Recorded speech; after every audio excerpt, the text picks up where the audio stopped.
January 20th, 2017, Donald J. Trump took the oath of office and became the 45th President of the United States. President Trump's political party controls the presidency and both the U.S. Senate and the U.S. House of Representatives. Through executive order, President Trump has reversed a substantial portion of President Obama's agenda that was also achieved through executive orders.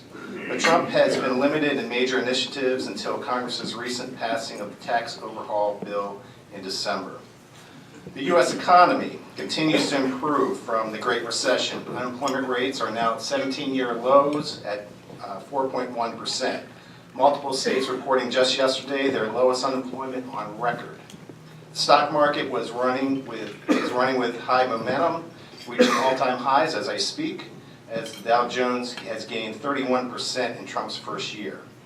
The country remains much divided on the new president, and much of his first year has seen headline after headline, tweet after tweet, and very little bipartisan cooperation.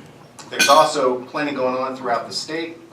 2 days ago, the Pennsylvania State Supreme Court stated that the congressional districts are unconstitutionally drawn and has given the state legislature until February 9th to redraw a new map for the spring elections in May.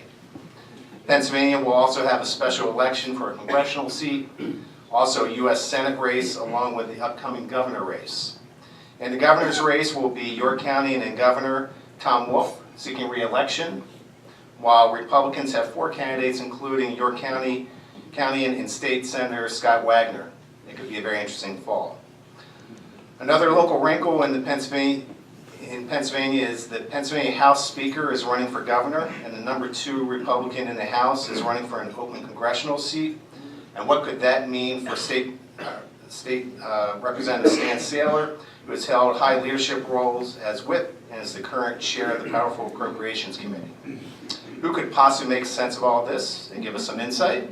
Rotarians and guests, please warmly welcome our friend, and probably our most frequent speaker. He comes once a year, and we really appreciate him taking time out of his busy schedule. The director of the Center for Politics and Public Affairs at Franklin Marshall College, Dr. G.Terry Madonna.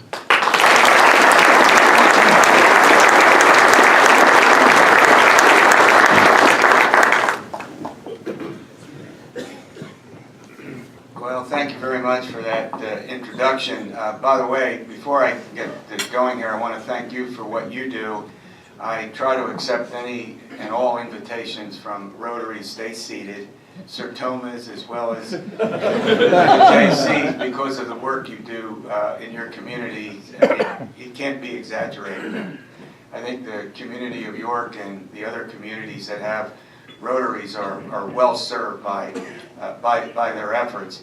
I also want to apologize because I have to talk about politics this year in what is a very confusing, alarming, and in some ways very disturbing series of events. I'm not referring necessarily to the election of President Trump, but just the nature of the bitterness and the partisanship and the polarization that I, as director of the F&M poll for 26 years, have seen rise, not just in our state, but in our union. So as I like to say, and I think I may have said this before, but I won't apologize for it, clowns to the left of me, jokers to the right of me, and I'm stuck in the middle of you. The only problem with that expression is that there ain't, as we say in Lancaster County, and by the way, I promise not to restart the War of the Roses when I came over here, but frankly, the middle has shrunk incredibly in our politics. So here's what I want to do. Let's start by what I think is on everybody's mind, and that is the importance and the significance of the 2018 midterm election. They are upon us, if you haven't noticed, and I want to look at that historically and then try to figure out where all this is going to go, knowing that 24 hours from now, everything that I said could be stood on its head. So here's the deal. The election this year, as modern midterm elections have become, is essentially a referendum on the President of the United States. We had the same thing back in 1994, when you had an unpopular at that point, President Clinton. You had a bad economic time. You had something that you may not remember, you may, called Hillary Care. Remember when she proposed a sweeping universal health care program that didn't get very far and was unpopular?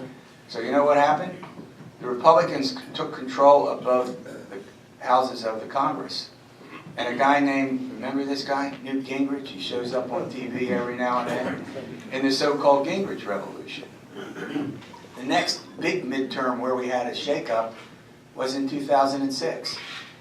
There we had a very unpopular Iraq war with the voters. Who was president and who got the blame for it? President Bush. So what happened? The Democrats took back control of both houses of Congress. Then we had President Obama elected in 2008. In 2010, the recession that began, the Great Recession that began in 2007 continued. It lingered on. Job growth, economic growth was not strong enough. And we also had a fierce debate in 2010 because the law was passed in the spring of that year over something called Obamacare, otherwise known as the Affordable Care Act. So what happened? The Tea Party was founded. The Republicans stormed back into the House in that midterm because of President Obama's low job performance. Then we had another sort of wave election, if you will, in 2014, where the Republicans now took over control of the Senate as well. So basically what's at heart here is a referendum on the president. So where does Donald Trump stand as we sit here right now? Right now, the president's job performance on the Real Clear Politics average, if you take a look at the average of the polls done over the last 10 days, is 39.5% positive. Let's say 40%, we'll round it off. That's the lowest job performance of any president since scientific polling began. I'm going to let that sink in. This is not me making a judgment about the popularity or the lack of popularity or whether I like President Trump or not. I'm neutral on it. That's not my job. My job, however, is to look at this and to see what that portends. Right now, if the election were held today, the Democrats are likely to have a pretty big sweep. That is both in Congress and, by the way, around state legislatures and governor's elections all over the country. Let's look at it another way. There's something called the generic ballot question, which we follow, people like me follow routinely. If the election were held today, would you vote, you, the voters, vote for a Democratic member of Congress or a Republican member of Congress? 3 weeks ago, you know what it was? 12.8% in favor of the Democrats. Now it's dropped to 8%. The last time it was 8% in 2012. I'm sorry, in 2010. The Republicans picked up 61 seats in the House of Representatives. What I just said. Now, for those of you who are Trump supporters, I have maybe some good news, and here's what it is. President Trump's job performance, I know you may not believe this, but it's actually been on the rise a couple of points in the last couple. It was 38.5, it's now pushing 40. The generic job performance a couple of weeks ago was 12.8%, as I said, in favor of the Democrats. It's now down to 8. So it looks like, and you know what essentially is driving the increase in Trump's popularity and the better generic ballot? The tax reform. The economy is part of it, but here's what's shocking, and I'll segue for a minute. You just heard a precise analysis of the economy. Consumer, and I'll add to that, the consumer evaluation of the economy is at a 20-year high. When we ask people about creating new jobs, at a 20-year high. People who have dropped out of the workforce are coming back. Unemployment nationally at a decade's low. Even in our state, it's above 5%. It went up 1%, but 1/10, I guess, well, 1%. last month. Not a big deal. And you know what? President Trump has not benefited very much from that. You know why? It's not because of the unpopularity of repeal and replace the Affordable Care Act, although the debate over it, by the way, made that particular law, which was very unpopular when it was passed in 2010, far more popular now than it was in 2010. But essentially, it has to do with the controversial nature of his style and his personality.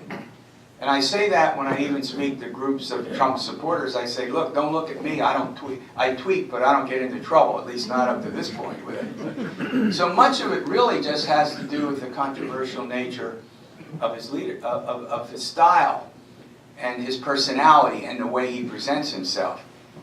Now, I'll defend him on one point. The Democrats, and there are many Democrats who have not gotten over something that occurred in 2016 when the Electoral College gave President Trump, then candidate Trump, 304 electoral votes. You got that? You need 270 to win, he went 304. They literally, many Democrats still think he's illegitimately elected. Whether it's the Russian collusion, I'll let you speculate as to a multitude of reasons. And President Trump has exacerbated that because he still has to tweet about Hillary Clinton. And he still has to tweet about events that took place a year or so ago when that's sort of needless. Now, I'm going to tell you in a moment why that's a good thing and a bad thing. Well, why not do it now? It's a bad thing because I think it raises questions. Almost any other president in the United States, I better be careful about that, in modern history, would have had their job performance rise significantly as a result of the economy. As you actually point out, it wouldn't be a no-brainer. But his tweeting and the fact that he adds to the controversy has only put a dent in his ability to get his job performance to rise. But I will tell you this, the folks who elected him, and the mainstream of those folks comes from the working class voters in 4 Rust Belt states in particular, our state, Ohio, Michigan, and Wisconsin. President Trump won Pennsylvania by 44,000 votes. And you know why he won it? Because he increased the majority in a number of counties that Mitt Romney won 4 years earlier, but he won 24 of Pennsylvania's 67 counties by 70% of the vote. He won counties out in the southwestern part of our state, like Washington and Westmoreland and Greene and Fayette and Cambria. Are you impressed that I can reel those off? He won them by 20 points. By 20 points. You know what's interesting about those counties? Every single one of them has a Democratic voter registration edge. He also won Luzerne County, and who the heck would have ever thought that a Republican candidate for the presidency would win Luzerne County. And he almost won, God forbid for folks who live in Scranton, Lackawanna County, where he only lost Lackawanna County by a couple of thousand votes. So basically what he did was the turnout of the working class voters that the Democrats deserted as they become more and more the party of urban America, and by the way, of urban Pennsylvania. You know that little river not too far from here called the Susquehanna River? You know that river? 2/3 of the geography of our state is west of it. You follow me? Now, 2/3 of the population is east of it. Of all those counties out west, over 30, guess what? Hillary Clinton won 2. Here, 2. Center County, that's that center with that strange R-E instead of E-R. Translation, Penn State, right? And Allegheny County, translation, Pittsburgh. I never thought in my lifetime, and by the way, that's translated down ballot now to state house and state senate seats. I never thought in my lifetime I would talk about a state senator, a Republican state senator representing Erie, Pennsylvania, or a Republican state senator of all places representing Johnstown, Pennsylvania. You can't imagine given how democratic, these are the old mining and mill towns that you know, whose ancestors worked in coal and steel and lead and paint and all of the things that made our economy, the economy of Pennsylvania, one of the marvels, not just of the United States, but of the world. And Trump campaigned among those voters, and Clinton did not, Hillary did not, and he promised to bring back the jobs in steel and coal. He also promised to get out of what he called bad trade deals, which he did. We're out of the Trans-Pacific part. We can argue whether this is good or bad, but that's what he did, and that's what appealed to the voters there. And he also promised to take us out of NAFTA. Now we're renegotiating it, but the fact of the matter is that made a huge difference in the 4 states that made a difference, that delivered the electoral vote to put him in the White House. So where does this all stand right now? If the election were held today, the Democrats would sweep a whole variety of places. And that wave is going to have a big impact in this state as well as across the nation. It's going to impact the governor's race, which I'll get to in a minute. Now I know those of you in York don't care about that. And you have no reason, right, to think about that at all. And also the Senate race where Senator Casey is up for re-election. So let's go through this a bit. The Democrats need to pick up 24 seats in the House. It now looks like, according to all the estimates from my friend Larry Sabato down at the University of Virginia, if you wake up every morning and you have no life until you have to get on some websites to see how this is all going, subscribe to the Crystal Ball. It's free. So just Google Crystal Ball and you can see what Larry Sabato's folks have to say. Charlie Cook, who's another guy who does these ratings, is at the National Journal, and the third one that I look at is the 538 blog, Nate Silver. The 3 of those produce these estimates, the likelihood that incumbents will win, blah, blah, blah. So at any rate, the estimates run all the way from a low point of 24 to a high point of 40. If I had a bet right now, I'd say the Democrats are likely to pick up somewhere between 30 and 40 seats, and they only need 24 to recapture the House. Now let's talk a bit about our state.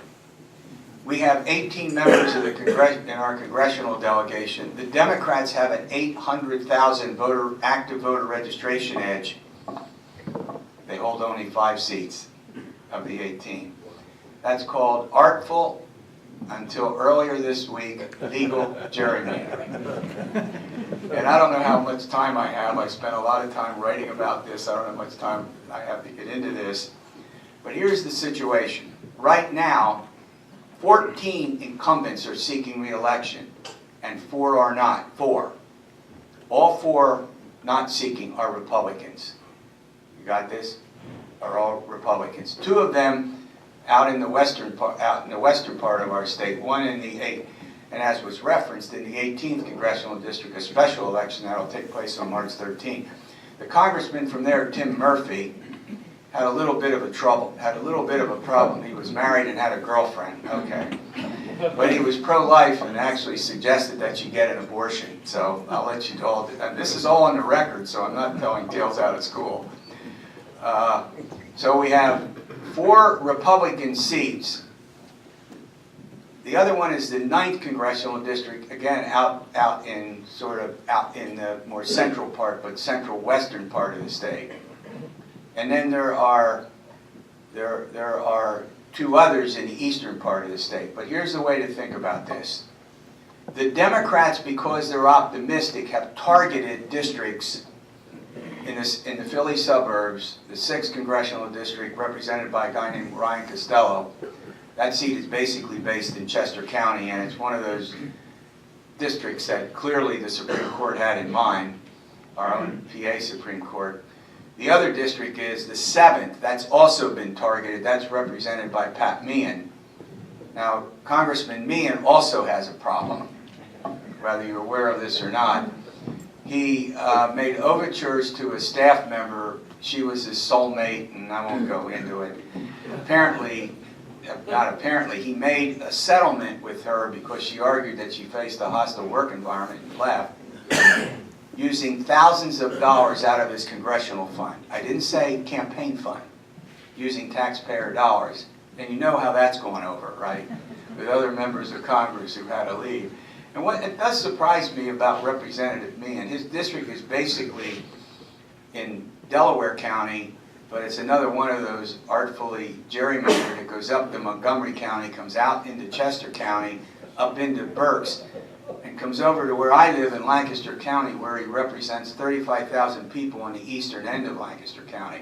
35,000 people and 75,000 cows. I don't think the cows vote, but I won't go there. That'll just get me into some kind of trouble. He says he's going to stay in the race. We'll see. And there's another race, the 8th Congressional District in Bucks County, and then there's one of the guys leaving Congress is Charlie Dent in the 15th.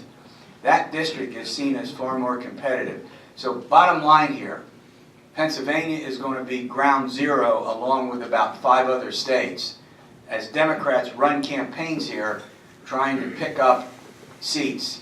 Now I have to stop here and tell you that the Supreme Court, in case you've been on Mars and haven't been paying any attention to this, earlier in the week ruled the maps drawn in 2011 unconstitutional. And it's important to understand that the court said they violate the Pennsylvania state constitution, not the federal constitution. You know what's fascinating about this? They drew the maps in 2011. Everybody then looked at the maps and said, oh my gosh, they're gerrymandered, do it fairly well. No lawsuits filed at all in 11, in 12, in 13, in 14, in 15, in 16. The first lawsuit filed against the Pennsylvania redistricting occurred last summer. So the Pennsylvania Supreme Court gets the case after a lower court, the Commonwealth Court, a judge in the Commonwealth Court said it's constitutional. Did not violate the PA Constitution. So the Pennsylvania Supreme Court earlier in the week said it's unconstitutional, it violates the Pennsylvania Constitution. They gave what, any lawyers here?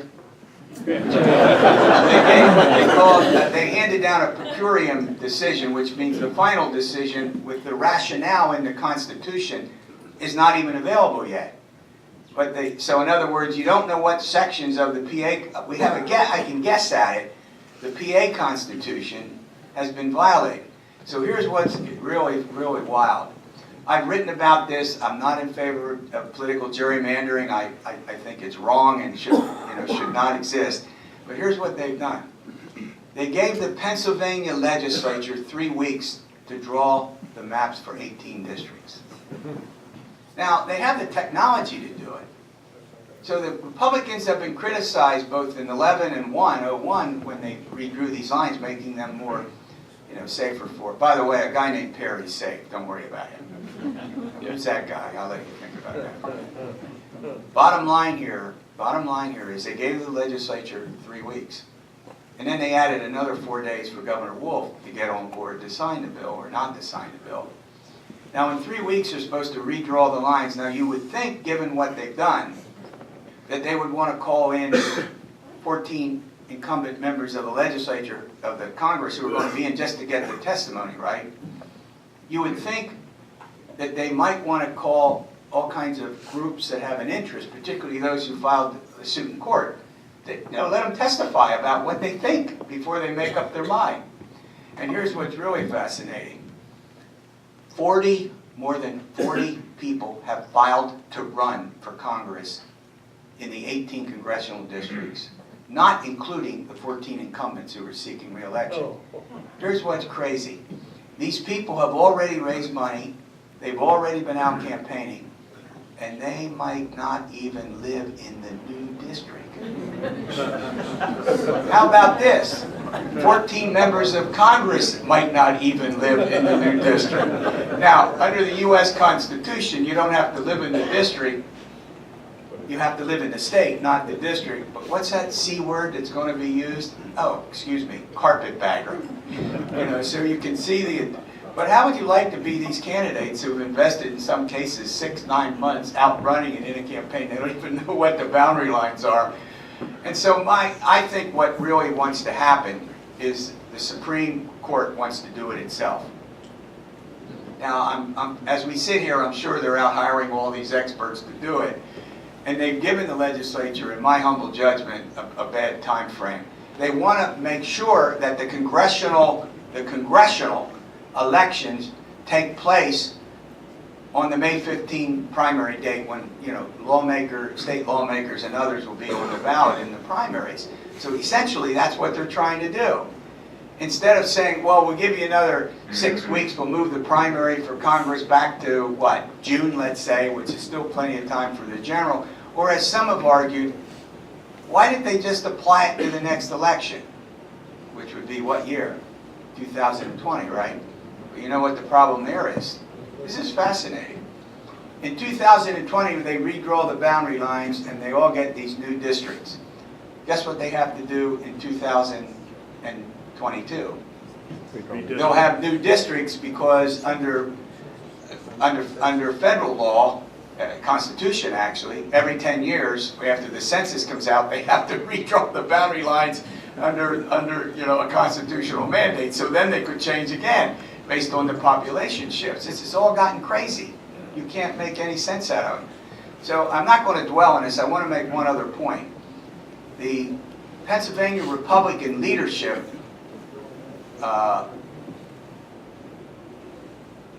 in the Senate particularly, but Mike Terzai, the House Speaker, who's also running for governor, and Joe Scarnati, the President Pro Tem of the Senate, are asking the United States Supreme Court for a stay. A North Carolina case in which a federal panel ruled that the North Carolina boundary lines were unconstitutional was appealed to the United States Supreme Court, and they got a stay. But here's the problem with the stay request.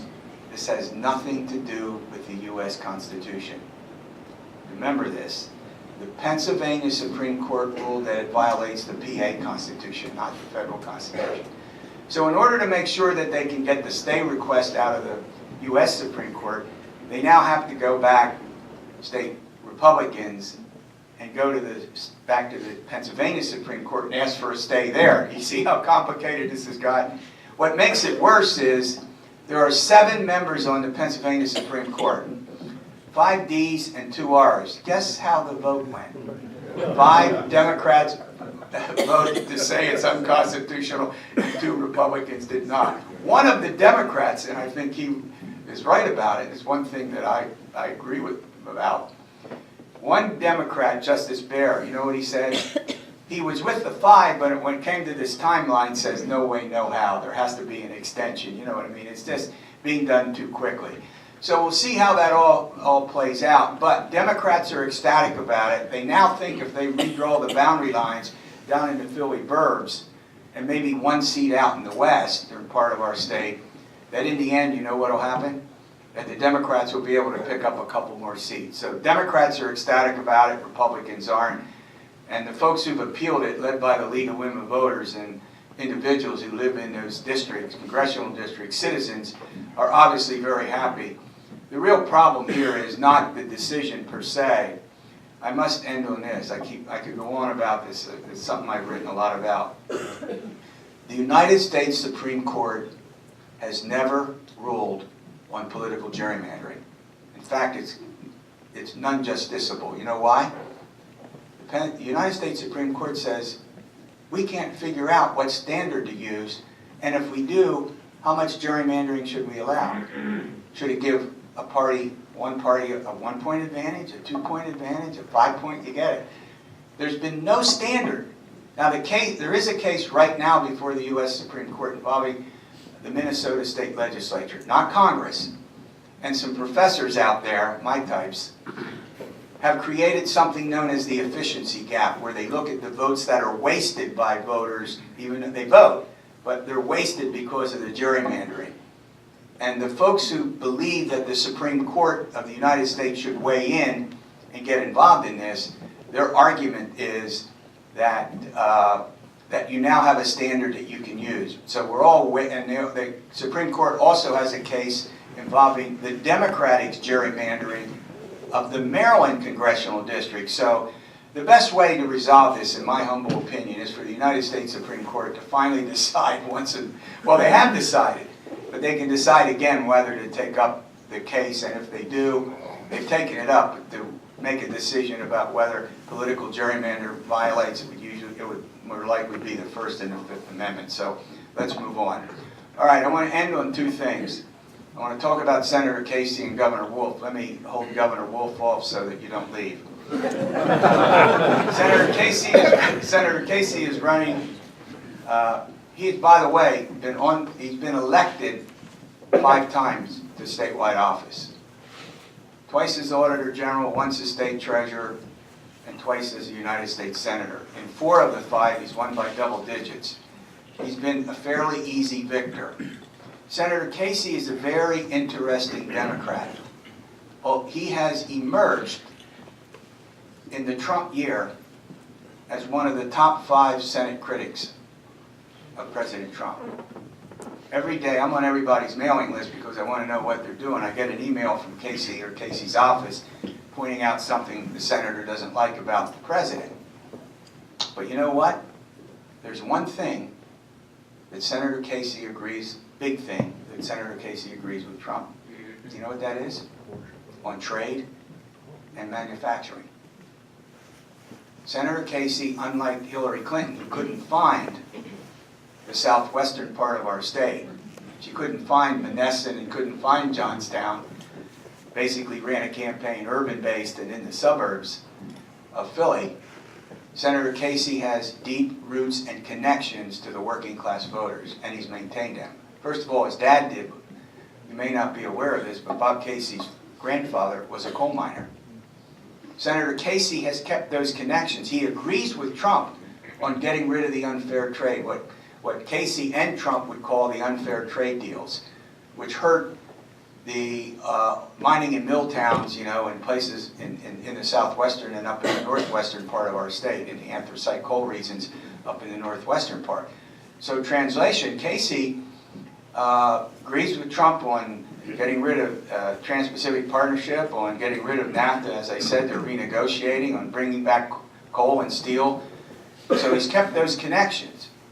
And so that makes him a little different than many other urban Democrats. He's also pro-life, but his position on that is that it's legal.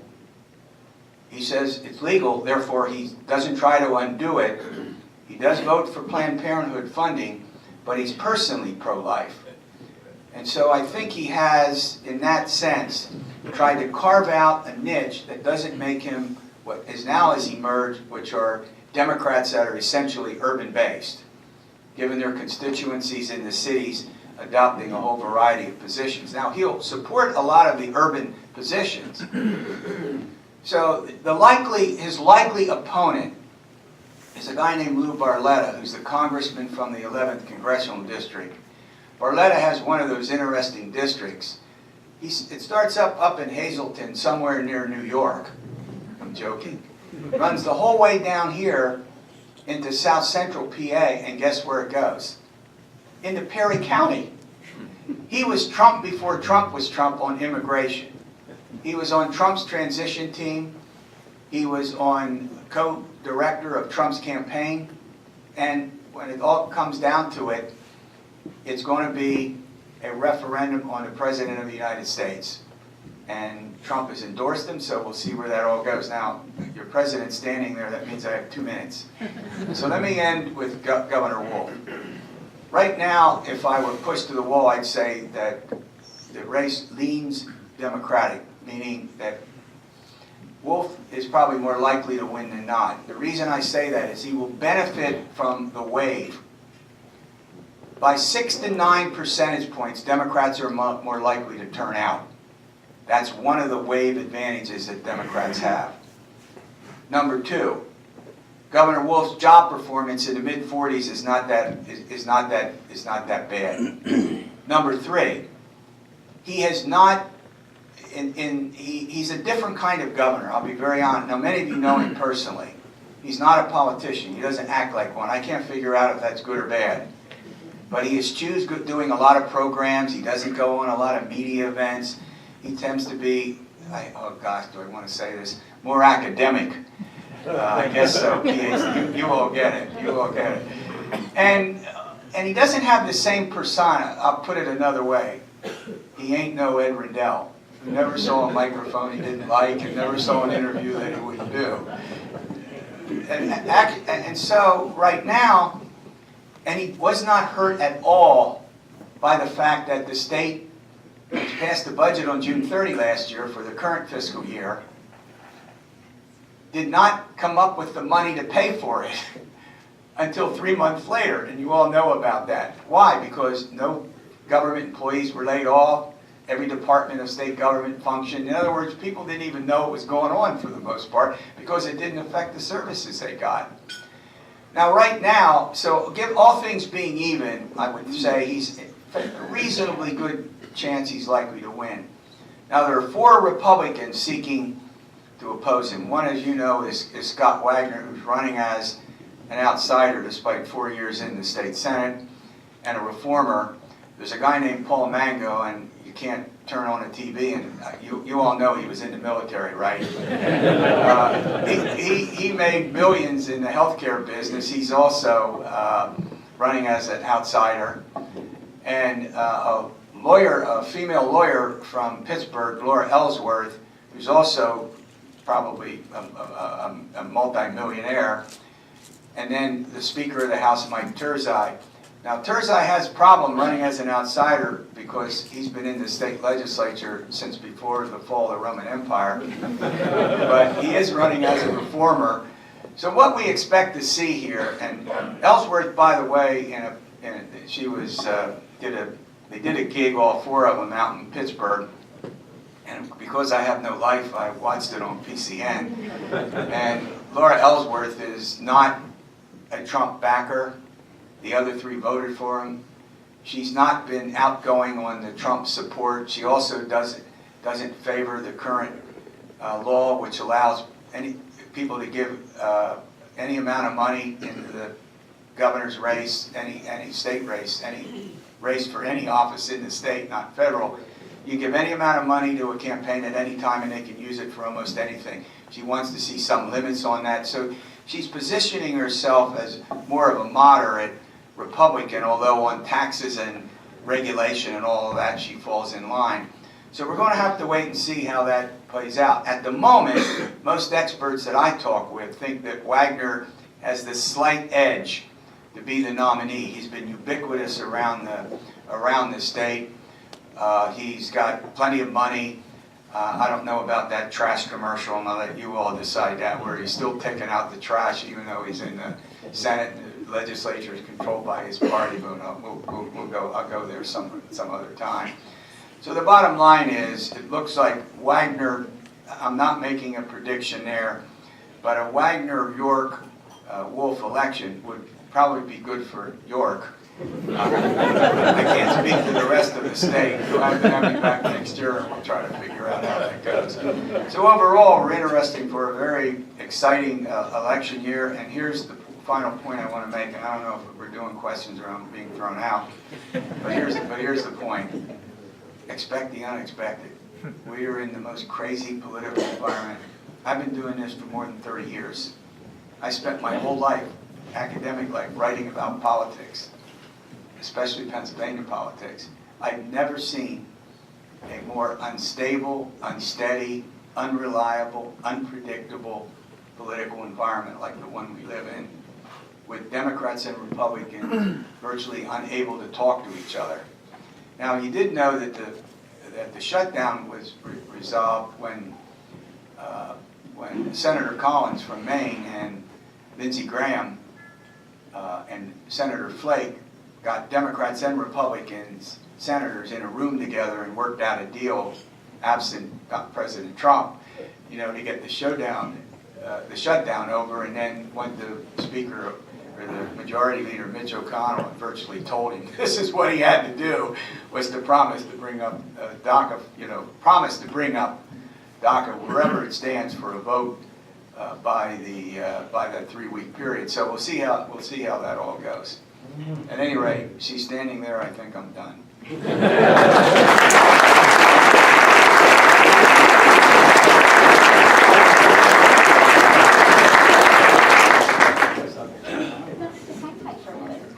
Dr. Madonna, thank you so much. He has agreed to stick around so that if you have some questions for him, please come up afterwards and have a chat.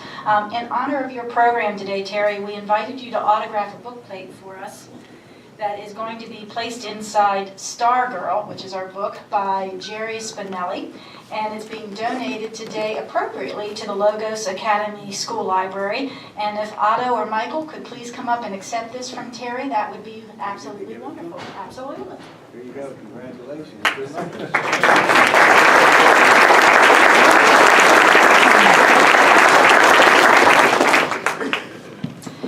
Next week's meeting will be off-site. We will once again